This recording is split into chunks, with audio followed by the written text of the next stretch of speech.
Hello नमस्कार। This is Samachar Pulse and you are watching daily current affair. Let's begin. क्या important है आज exam point of view से?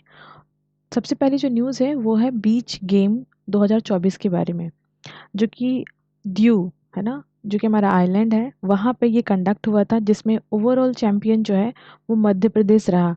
अपने आप में ये फर्स्ट एवर बीच गेम था, यानी एक तरह से हम कह सकते हैं कि ये पहला सीरीज था भारत के अंदर बीच गेम का, राइट, जिसमें मध्य प्रदेश ने विजय प्राप्त की है, काफ़ी ज़्यादा मेडल्स जीते हैं। डिटेल से जानते हैं क्या कुछ इम्पोर्टेंट है, और थोड़ी सी झलक आप देख लीजिए, जो कि आपको एक आइडिया बन जाए कि बीच गेम क्या है। तो आप सिंपली समझिए, बीच गेम में डिफरेंट टाइप के जो अपने गेम्स हैं, है ना, उनको प्ले किया गया डिफरेंट स्टेट्स के द्वारा। अलग अलग स्टेट्स ने पार्टिसिपेट किया था।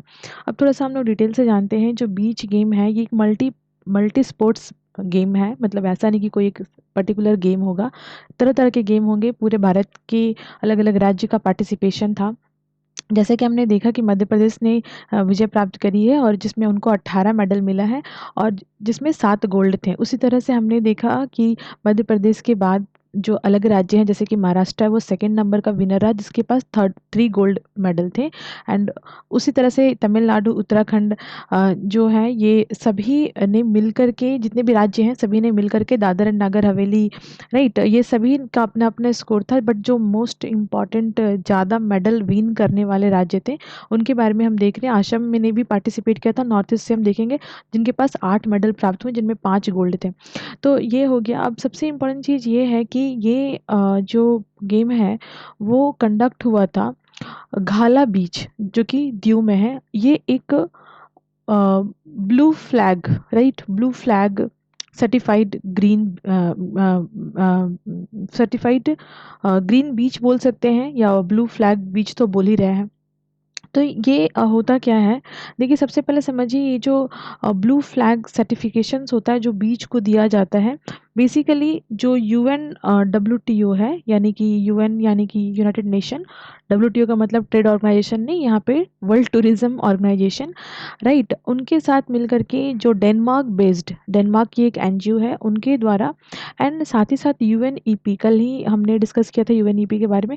तो यूएनईपी, ये सभी बॉडी के द्वारा वर्ल्ड वाइड जो बीच होते हैं उनको सर्टिफिकेट दिया जाता है कि कौन से बीच जो है वो मोस्ट ब्यूटीफुल बीच है, और कितना वो सस्टेनेबल टूरिज्म को प्रमोट करती है, कितना क्लीन है, हेल्दी है, राइट। तो इन सब चीज़ों के आधार पे दिया जाता है। भारत के अंदर 12 ऐसे बीच हैं जिनको ब्लू सर्टिफाइड टैग मिला हुआ है। बात करते हैं नेक्स्ट, हमारी जो न्यूज़ है वो है NLCIL, ठीक है, 2024 अवार्ड मिला है। 2024 मेगा, अब ये देखिए, एक तरह से ये अवार्ड मतलब इन द सेंस हेडलाइंस हैं।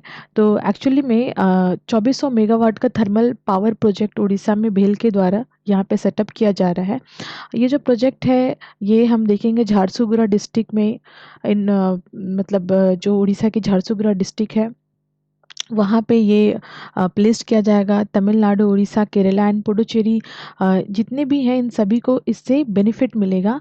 अब ये जो हमारी NLC इंडिया लिमिटेड जो हमारी कंपनी है, राइट, जो मिनिस्ट्री ऑफ कोल एंड हमारी जो पावर, थर्मल पावर जो मिनिस्ट्री है, तो उनके तहत बहुत सारे प्रोजेक्ट को अलग अलग स्टेट्स में सेटअप्स करती है। इनका यही वर्क है, राइट। अब हम यहाँ पे देखेंगे, जो ये जो प्रोजेक्ट है, ये 2400 मेगावाट की है।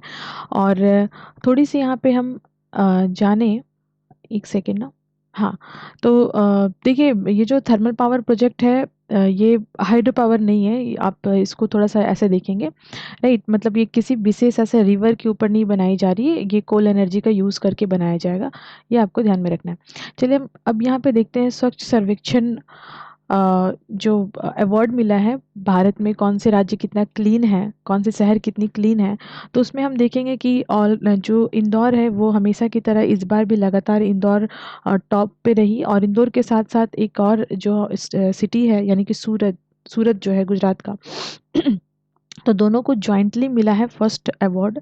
उसके बाद हम देखेंगे नवी मुंबई, विशाखापट्टनम, भोपाल, भोपाल 5वें नंबर पे रहा जो कि खुद एमपी का ही है, विजयवाड़ा, ठीक है? तो इस तरह से ग्रेटर हैदराबाद, पुणे 8वें नंबर पे, रायपुर 9वें नंबर पे, रायपुर जो है छत्तीसगढ़ का है। तो आप समझ रहे हो एमपी एंड छत्तीसगढ़ की जो राज्य माने वहाँ की जो सफाई है वो काफ़ी टॉप पे है।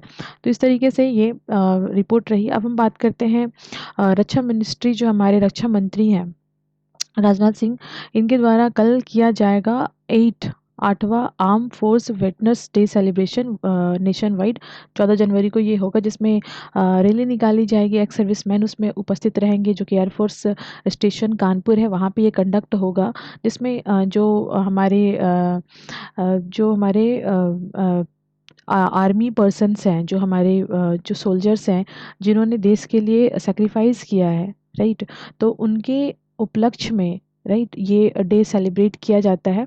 और हम यहाँ पे देखेंगे कि 1953 में first time commander in chief जो कि इंडियन आर्मी के थे, फील्ड मार्शल के एम करियप्पा, राइट, तो उन्होंने ये हेल्ड किया था आफ्टर 47 का विक्ट्री, जो 47 1947 में जो हमारी विक्ट्री हुई थी, और जितने भी रिटायर्ड सर्विसमैन वगैरह थे या जिनका भी सेक्रीफाइस हुआ था वॉर के कारण, तो 1953 में ये हमारे एम करियप्पा जो कि फर्स्ट, याद रखना है आपको, फर्स्ट मार्शल थे, उनके द्वारा ये किया गया था, और उस समय से ये चलता आ रहा है। और हम यहाँ देखेंगे अ, अपने आप में ये 14 तारीख वाला, जैसे मतलब मैं ये बता रही हूँ कि ये वेटरन्स डे सेलिब्रेशन बहुत दिनों से चल रहा है, लेकिन कुछ नए चेंजेस के साथ, जिसमें एक्स सर्विसमैन को इंक्लूड करना, राइट, और ये 2016 से कंपल्सन किया गया। तो उस तरीके से हम देख रहे हैं, तो ये इम्पॉर्टेंट है।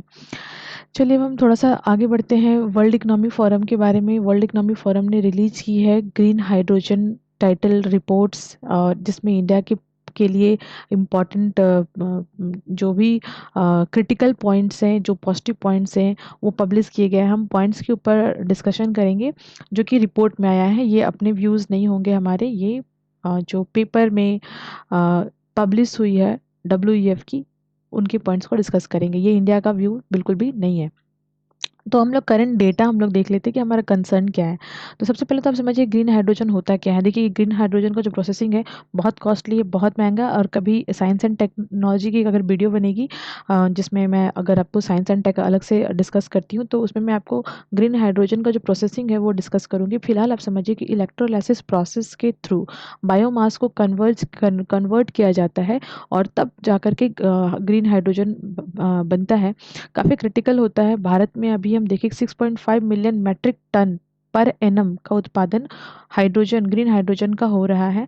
और हम यहाँ पे देखेंगे कि जो ग्रीन हाइड्रोजन है वो हमारे लिए क्यों इम्पॉर्टेंट है। तो देखिए भारत का जो टारगेट है ना, जीरो इमिशन 2070, इसको पूरा करने के लिए और अलग से जो भारत के लक्ष्य हैं इन्वायरमेंट को लेकर के, उन सब की पूर्ति कहीं ना कहीं, हाँ, जो हमारा ऑयल है उसको चेंज करके ही होगा। अब आर्टिकल्स के थ्रू समझते हैं कि ऐसा बताया जा रहा है कि कम से कम भारत को 2030 तक जो ग्रीन हाइड्रोजन है उसको 35% तक बढ़ाना है। और इसके लिए भारत के अंदर जो शुगर केन है ना, शुगर केन को यूज़ किया जा रहा है, जो हमारे पेट्रोलियम प्रोडक्ट है उसमें मिक्स करके, ठीक है, जो फ्यूल के तौर पे यूज़ किया जा रहा है। अब देखिए यहाँ बताया जा रहा है कि ये जो 2070 का जो टारगेट भारत ने अपने लिए चूज़ किया था, ये वास्तव में COP की 26 मीटिंग जो कि 2021 में हुई थी, United nation climate change conference जो कि ब्रिटेन के ग्लासगो में हुई थी, तो वहाँ पे भारत ने इस टारगेट को अपने लिए चूज़ किया था। ये जो रिपोर्ट है ये बता रही है कि भारत के लिए काफ़ी क्रिटिकल होगा, क्योंकि जो प्रोडक्शन है वो काफ़ी महंगा है। जो ग्रीन हाइड्रोजन का जो प्रोडक्शन है भारत के अंदर वो काफ़ी महंगा है। तो ये भारत के लिए बहुत मुश्किल हो सकता है 2070 में अचीव कर पाना, राइट। उसके लिए भारत को बहुत सारे कदम उठाने पड़ेंगे। तो सॉर्ट ऑफ कह सकते हैं कि भारत का जो एनर्जी डिमांड है, राइट, वो बहुत ही ज़्यादा है। वर्ल्ड वाइड अगर हम देखें आज के डेट में, तो भारत जो है वो थर्ड लार्जेस्ट इकोनॉमी है एनर्जी के मामले में। वर्ल्ड वाइड एनर्जी कंजम्पशन में भारत तीसरे नंबर पे आता है, राइट। तो ये एक इम्पॉर्टेंट चीज़ है, ध्यान में हमें रखना है ना। हम थोड़ी सी और बात करें कि प्रेजेंटली जो हमारा हाइड्रोजन ग्रीन हाइड्रोजन प्रोडक्शन करने में जो प्राइस जाता है वो 4 to 5 पर किलोग्राम, $4 to 5 पर किलोग्राम पर केजी, $4 से $5 का हमारा जो है यूज़ होता है, मनी इन्वेस्ट होता है, तो वो काफ़ी अभी हमारे लिए फ्रेंडली नहीं है। अब हम यहाँ पे देखेंगे कि अलग-अलग कंट्री जो हैं उनके द्वारा कैसे नॉन इकोनॉमिकल बैटरी स्टोरेज या जो अलग-अलग पद्धति है जिससे वो एनर्जी जनरेट कर पा रहे हैं, तो उनमें टॉप पे जो है यूरोपियन कंट्री, जापान, कोरिया, ये सब कंट्री चल रही है। भारत की जो इनिशिएटिव है ग्रीन हाइड्रोजन को लेकर के, उसमें हम देख लेते हैं कि हमने कल भी डिस्कस किया था, डेनमार्क के साथ हमारा जो है अलायंस हुआ है। उसके साथ-साथ हम यहाँ पे देखेंगे स्ट्रैटेजिक हाइड्रो इनोवेशन पार्टनरशिप हम कर रहे हैं अलग-अलग कंट्री के साथ। उसके बाद स्ट्रैटेजिक इन्वेस्टमेंट इन ग्रीन हाइड्रोजन, ये हमारा एक अलग से इनिशिएटिव है जिसमें हम अलग-अलग कंट्री से इन्वेस्टमेंट करवाते हैं सिर्फ़ और सिर्फ़ एनर्जी के सेक्टर में। तो भारत जो है ग्लोबल हब बनना चाहता है, तो यही ये जो आर्टिकल है डब्ल्यूईएफ का जो रिपोर्ट है वो भारत के इसी एजेंडे को हल्की क्रिटिसाइज़ करती हुई नज़र आ रही है। हालाँकि रिपोर्ट है, रिपोर्ट में पब्लिश होने से क्या होता है? होना तो वही है जो हमारी पॉलिसीज़ होंगी और हमारे जो उसके लिए जो स्टेप्स लिए जाएँगे। नाउ हम नेक्स्ट आर्टिकल की बात करते हैं जो कि आईआईटी दिल्ली के द्वारा क्रिएट किया गया है। भारत का अपने आप में first hitech resolutions Indian landslide map, ठीक है? तो इंडिया के अंदर जो ससेप्टिबिलिटी है लैंडस्लाइड की, राइट? उसको बहुत ही हाईटेक तरीके से दर्शाना ताकि वो बहुत मतलब स्टडी में यूज़ हो सके, आर-एन-डी में यूज़ हो सके, राइट? तो अभी यहाँ पे हम देखेंगे कि जो मैप है वो आईआईटी दिल्ली के द्वारा क्रिएट किया गया है और ये जो हमारी एनडीएमए है यानी कि नेशनल डिज़ास्टर मैनेजमेंट अथॉरिटी है ना, उनको बहुत हेल्प होगी इस मैप से। और हम यहाँ पे देखेंगे कि जो भारत को डिवाइड किया गया है इस मैप में 5 अलग-अलग क्लासेस में, कि कौन-सा क्लास जो है ज़्यादा वल्नरेबल है, राइट? तो मैप जो है वो बता रहा है कि काफ़ी जो ईस्टर्न घाट है, जो हमारा नॉर्थ का जो रीजन है, आंध्र प्रदेश और उड़ीसा जो रीजन्स है, ये थोड़ा वल्नरेबल कंडीशंस में है। एंड इसके बाद हम यहाँ पे देखेंगे जो लैंडस्लाइड है, देखो लैंडस्लाइड क्या होता है ये तो आपको पता ही है ना कि जो ज़मीन है हमारी वो अलग-अलग कारणों से घिसकती है। अब चाहे वो कारण फ्लड हो या अर्थक्वेक हो या डेब्रीज़ हो यानी कचरे वगैरह से जमी हुई ज़मीन है, तो वो टाइम पे अलग-अलग फ्लो के कारण चाहे हवा, पानी के द्वारा बहेगी ही बहेगी, ज़मीन का कटना, है ना? तो इस तरीके से जो लैंडस्लाइडिंग है हमारे यहाँ ये बहुत प्रभावित करती है, ख़ासतौर पे हमारे हिमालयन रीजन, वेस्टर्न घाट रीजन और 15% भारत का जो एरिया है वो लैंडस्लाइड से अफेक्टेड है डीपली। तो ये मैप है जो कि बनाया गया है, हालाँकि ये मैप मैं चूँकि 2D में आपको दिखा रही हूँ, बट ये काफ़ी अच्छी मैप है जिसमें रिसर्च और चीज़ों को समझा जा सकता है, बट ये यूज़ एनडीएमए के द्वारा ही किया जाएगा। चलिए अब हम यहाँ पे देखते हैं लैंडस्लाइड के 5 टाइप्स होते हैं, इसको हम लोग थोड़ा-सा स्टैटिक की नज़र से देख लेते हैं। एक होता है फॉल, दूसरा होता है टॉपेल्स, तीसरा होता है स्लाइड्स, लैटरल स्प्रेड्स, फ्लो। तो जो फॉल्स होता है उसमें अब्रप्ट तरीके से जो मिट्टी-विट्टी है ना वो गिर जाती है इधर-उधर, जैसे देखते हैं ना कि कार-वार खड़ी है लाइन से, गाड़ी खड़ी है, मिट्टी का ढेर लगा हुआ है, रोड जाम हो गया है। टॉपेल्स में क्या होता है कि जो रॉक होते हैं, जैसे जो पत्थर है उनका मूवमेंट हो रहा है उस कारण से मिट्टी जो है छटक के गिर जाती है। स्लाइड्स में जैसे डेब्रिस वगैरह है या सॉइल स्लाइड हो रहा है किसी एक तरफ स्लोप में, तो कट के मिट्टी गिर जाती है। फिर लैटरल स्प्रेड अगर होता है मिट्टी का, ठीक है, अगर टेंसाइल फ्रैक्चर हो चुका है, मिट्टी की दरारें पड़ चुकी हैं, तो उसके कारण भी जो है लेयर बाय लेयर मिट्टी कट कट के गिरनी शुरू हो जाती है। और जो फ़्लो है डिफरेंट टाइप का फ़्लो हो सकता है, वो चाहे वो पानी के थ्रू हो, राइट, या अलग कारणों से हो, तो इसके कारण भी मिट्टी जो है वो हमारी स्लाइड करती है। तो ये था इम्पोर्टेंट आज के लिए जो कुछ भी current affair exam point of view से। So next I will try कि कुछ स्टैटिक्स में मैं आपके लिए क्रिएट करूँ। सो आज के लिए बस इतना ही। Thank you.